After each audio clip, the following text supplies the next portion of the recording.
Hey everyone, in today's video, let's talk about the Marantz tax. Now this is a video I've wanted to make for a little while because this is something that's on a lot of people's minds in the vintage audio world, and it's especially been on people's minds as of recently. So let's start by talking about what is the Marantz tax. So the best way to describe the Marantz tax is to take two receivers that have the same power and put them next to each other. One of them is a Marantz, the other is not. They have the same RMS watts per channel, but the Marantz is going to sell for more money. Why is that? That's what I'm going to talk about in this video. I'm going to give you my opinion, I repeat, opinion, on why I think this is true. So take whatever I say with a grain of salt. It's not fact per se, it's my opinion. I think the Marantz tax exists for two reasons. First reason, look at it. They look good. It's as simple as that. They just look good. When you look at a Marantz receiver, you see an elegant design, a simple design, a symmetrical design. You see this gyro touch tuning wheel that looks nothing like the competition, which generally used a big giant knob off to the side. Marantz receivers look unique, and for that reason, people want to pay for them. You cannot deny that a vintage Marantz receiver almost looks perfect. Competitive receivers from this time look like pieces of equipment, where the Marantz receivers, even though they are pieces of equipment that do the same thing, they look more like art pieces than pieces of equipment. Simply put, I think the appearance is the number one reason why the Marantz tax exists. Reason number two, they sound good. Yes, it's true, these receivers actually do sound really good, and it's a beautiful thing when something looks as good as it sounds. Now, a lot of people may comment on this video and say, you know, Marantz doesn't sound that good, or I don't like the sound of Marantz, it's overrated, it's not that great. And then those same people are going to tell you that the Beatles is the most overrated band in the world and they don't like the Beatles. So, like, come on, when something is objectively good, it generally gets recognized for being good. And vintage Marantz receivers are a good example of this. There's plenty of other equipment that might sound better than a vintage Marantz, but at the end of the day, that is in the ear of the beholder. So yeah, that's my opinion on why the Marantz tax exists. They look good and they sound good, it's that simple. But let's talk about the prices now, in general. In the last year, and likely due to the COVID-19 pandemic, the prices of vintage stereo equipment has absolutely skyrocketed, and the vintage Marantz receivers are no exception. Why is this? Well, I think there's four different reasons for why this is happening in the way it is today. Reason number one, this is just a speculation of mine, but I think that due to the COVID-19 pandemic, people with money are staying home.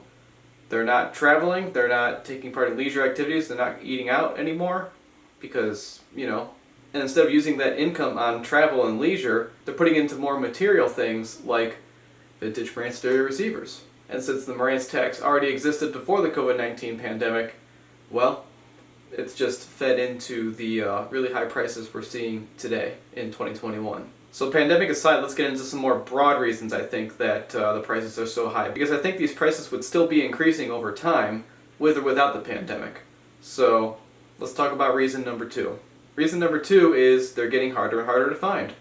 It's like any piece of technology or collectible item that was, once in production years ago. The longer it's out of production, the harder it is to find one, and the harder it is to find a nice one that hasn't been used. As time goes on, a lot of these receivers end up at the recycler, or they end up in a dumpster or a landfill, and that's just a shame because people don't know that these can be fixed easily, unlike a modern piece of electronics with all the tiny surface mount components and stuff.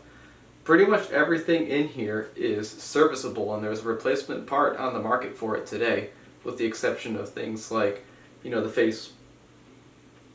faceplate, but people make replica faceplates, but, like the transformer. You're not going to find the big, massive, heavy transformer for this receiver at Mauser or DigiKey. It's just like with certain automobiles. Let's take the first generation NA Mazda Miata, for example, which is a car that I used to own, and really wish I didn't sell.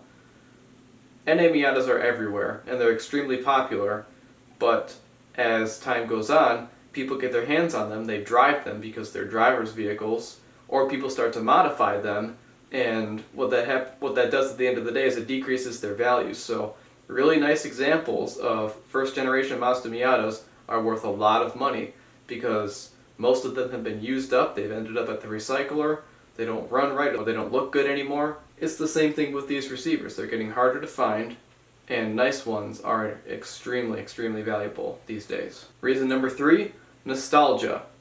I literally just mentioned how I wish I hadn't sold my Mazda Miata. So now I am more inclined to pay more for a Miata than what I sold it for because I want that experience again. Many people had these in their 20s or their 30s back in the 70s and 80s, and they may have gotten rid of it at a certain point when all the black plastic stuff was coming out. CDs were being released and stuff like this was looked at as if it was a dinosaur, like it wasn't as good as the new stuff, so people got rid of them and they weren't worth very much money. That wasn't true.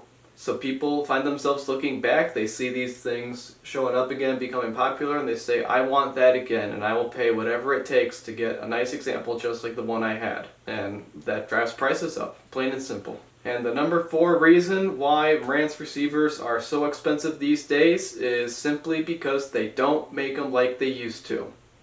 Everyone has said that about something at a certain point in their life, especially the average age demographic of this channel. I see you older guys. Not only do they not make them like they used to, you can't buy anything like this that's equivalent in today's world. You know, these are extremely heavy. They use, outdated, older technology that's been replaced by stuff that's, a fraction of the size. So that's it. That's why I think the Marantz tax exists and why I think prices for these are so dang high right now. If you have your own theories or you think I'm totally full of it, leave a comment below. Thanks for watching. This receiver was my dad's receiver. He bought it brand new in 1970 whatever, and I've got it in here right now because, well, the stereo indicator does not work anymore. And that's because I installed LEDs in here, and it's actually the second time I've put LEDs in this receiver, but like I talked about in my relamp video, the circuit for the stereo light on these Marantz receivers uses DC current, unlike the indicator lamps that use AC current. So basically the Marantz does not like LEDs in the stereo light, and they stop working or it makes it act weird, and just can't have that. So I've got some incandescent lights that I'm going to be putting in its place, and I'll also be cleaning the controls. This receiver might not look like it, but it's very, very well loved. My dad got a lot of use out of it. When I got it, there was not a single light working on it. It also didn't work right, and I had to fix it myself because I was quoted at a hi-fi shop in Metro Detroit in, 2006 that it wasn't worth fixing this receiver. Yeah, somebody in the mid-2000s said this was not worth the repair. I'd like to find that person now and smack them in the face because of how wrong they are, but I digress.